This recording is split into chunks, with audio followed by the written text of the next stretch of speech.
Now we can start now.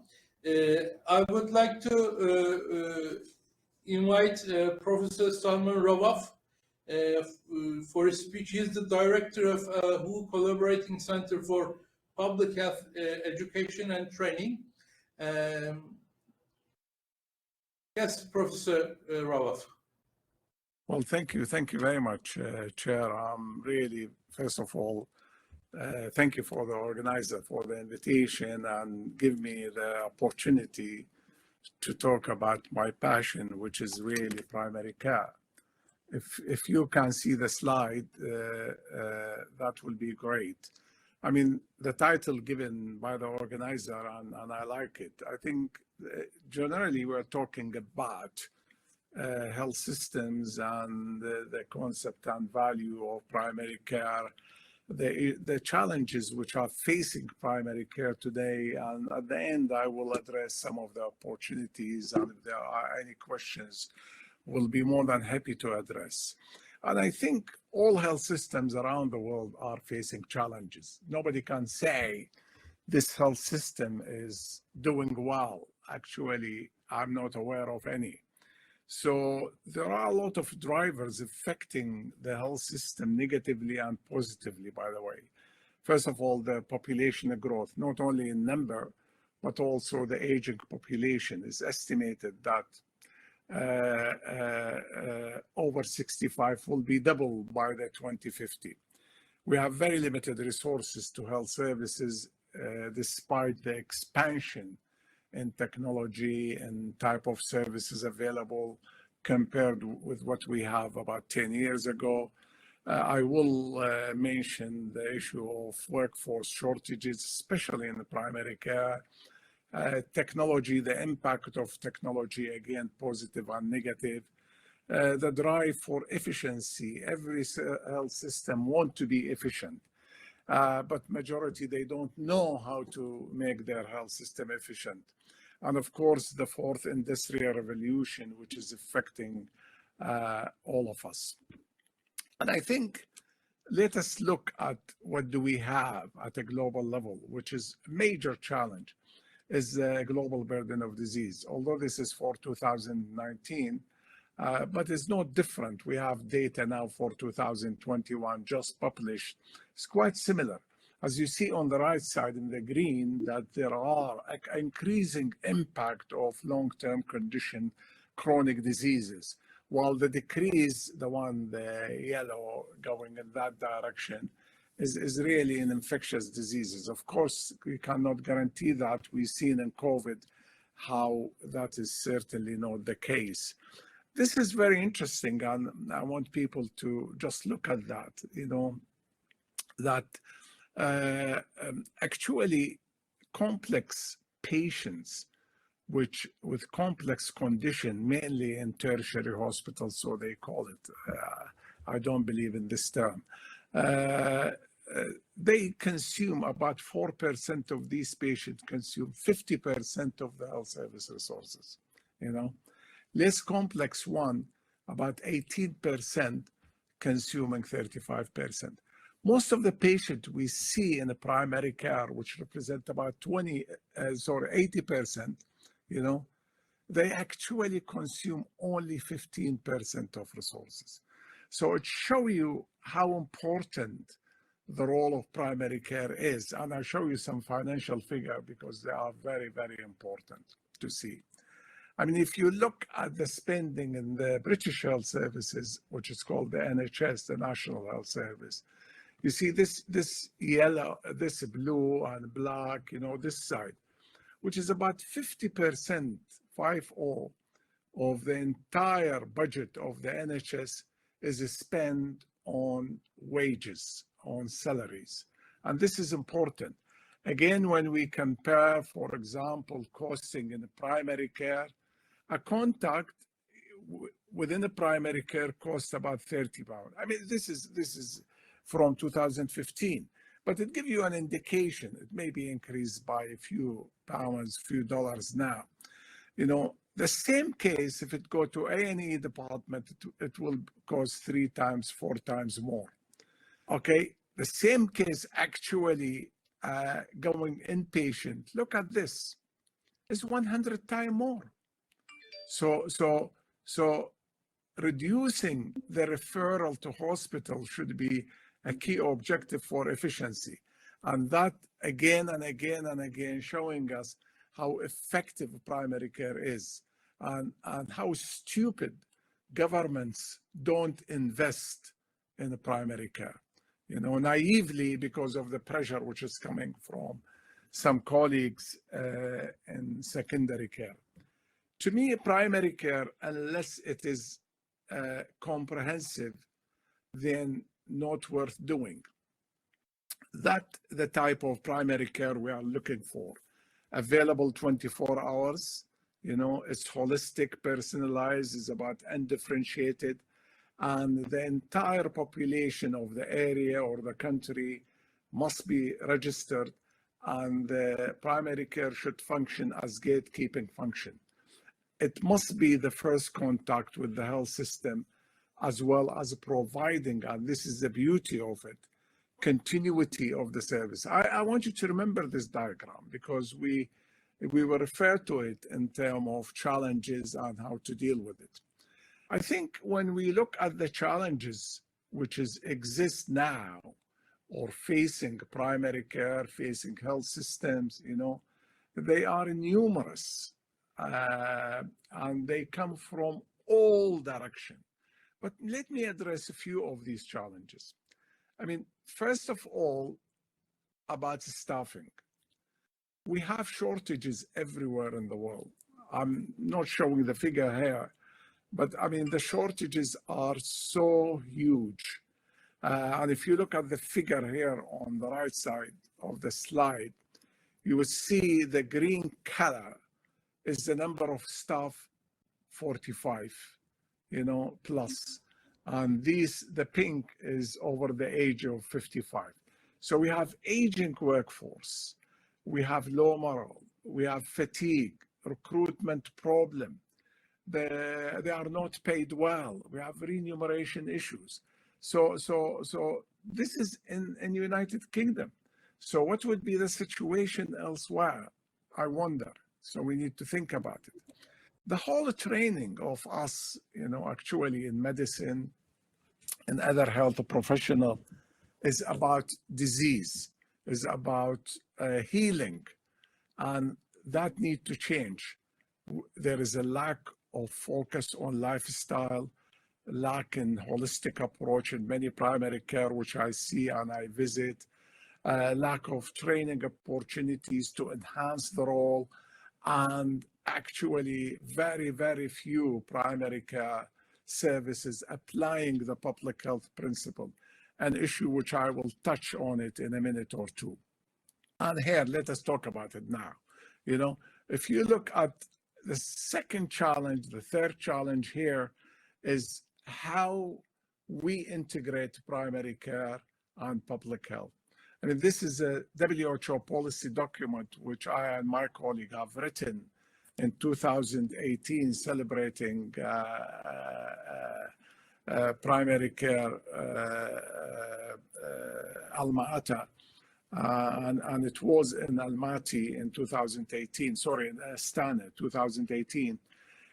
It's showing that how can we bridge this gap, closing the gap between the primary care and public health, moving away from the disease model into more holistic, person-centered services, focusing on preventing diseases and reducing referral to hospital, as we shown earlier, the high cost of doing that. And indeed, in the same year, I did publish a paper, how should we change primary care into a more proactive family medicine approach, simply by integrating public health into primary care. The fourth challenge to me, which I'm getting here, I just mentioned it, is about the age of population, So to cope with that in the future, and I think there is a great opportunity here to look at a new model of care, to look at the way we integrating the health services with social care, to look at the way of addressing chronic diseases through lifestyle medicine, for example, through different approaches from what we are doing now, like screening for everyone, for most of the risk factor, etc. So we have great opportunities. The other challenges is the service models, which we have now. As I said, we have a disease model, and that needs to change for a very simple reason.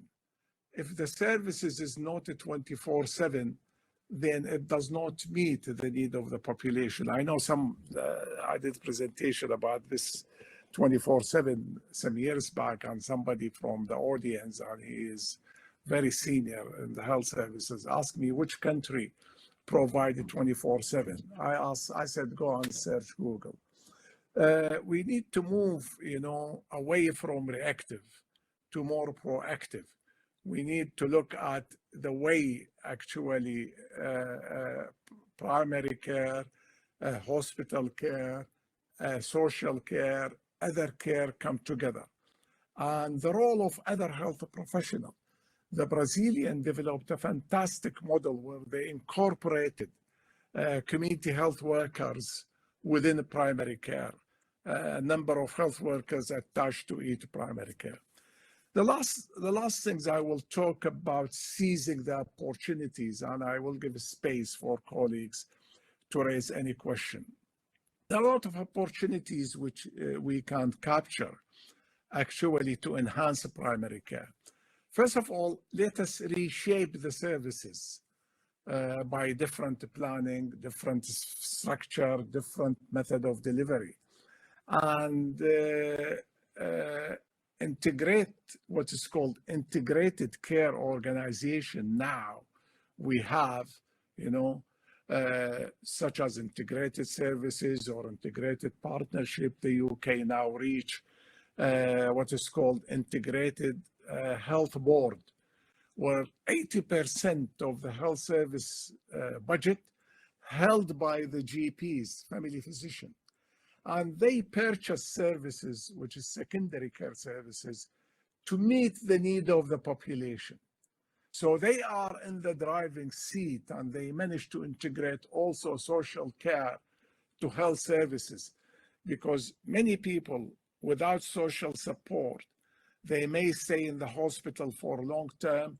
They may continue to suffer from diseases without any support, and they are simply seeking help, which could be prevented easily by good social support. Of course, digitalization and artificial intelligence now helping us to improve the services. About 100% of the practices in the UK now actually rely on virtual reality and linking with the patient. Some of the practices, 50% of the contacts now are based on virtuality. And I think this will increase and even getting better. Unless we change medical education, and of course, this is my interest as the president of the International Association of Medical Colleges, this is my great interest in shaping medical education. Medical education should be based on primary care. Medical education should be based on health system and population need. There should be more emphasis on lifestyle medicine, person-centered, and indeed looking at different model of learning that enhance the quality of primary care and encourage large number of graduates to move into primary care. We are aiming in the UK that 52% of all graduates are going and should go to primary care. We call it general practice. And even the payment models need to change. I mean, doctors in primary care in many countries around the world, not all, are actually not well paid, and that need to change in terms of how to contract with the GPs, family physician, how to compensate for not doing private work. The model, we have a lot of idea, what would be the best model to make sure that there is collaborative work on coverage 24-hour through working together between two practices in a defined geographical area. There are a lot of good models around the world, which I'm sure some of you are familiar with it. I always say there must be one national primary care services as part of the national system based on family medicine. There should be no private primary care. All primary care should be actually provided free at the time of delivery, and people either paying in advance or through taxation or part of the health system. Primary care should be available. This is the only way to address inequalities, reducing the lottery of access, and the only way to achieve social justice in any country. And I mentioned about the prevention and investing in the prevention. We know now, we don't have any doubt that prevention saves life, reducing illnesses, prolonging life, and making people happier. I think when we look at future direction and policy, I would look at how to prioritize public health workforce development, i.e. what type of training needed.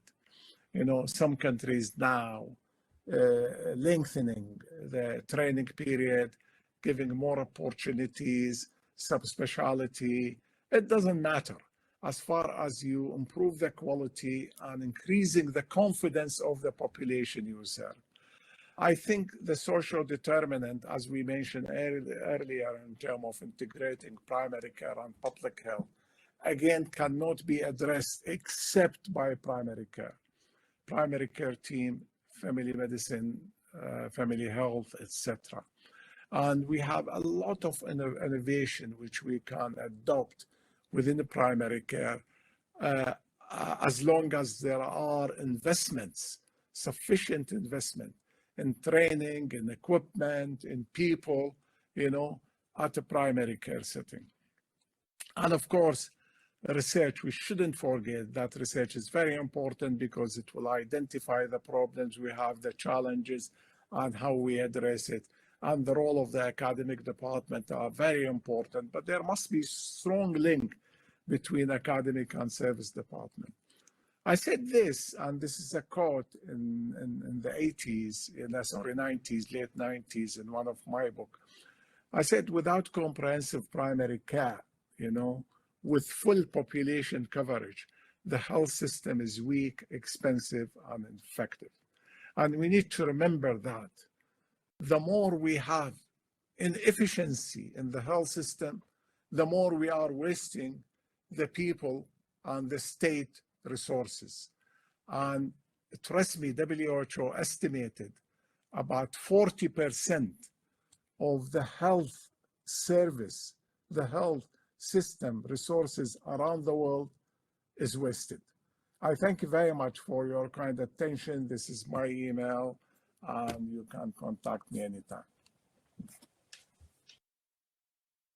Thank you very much, Professor Rawaf, for this nice presentation and for summarizing and informing us about the challenges in primary care and how for the seizing opportunities. Thank you very much.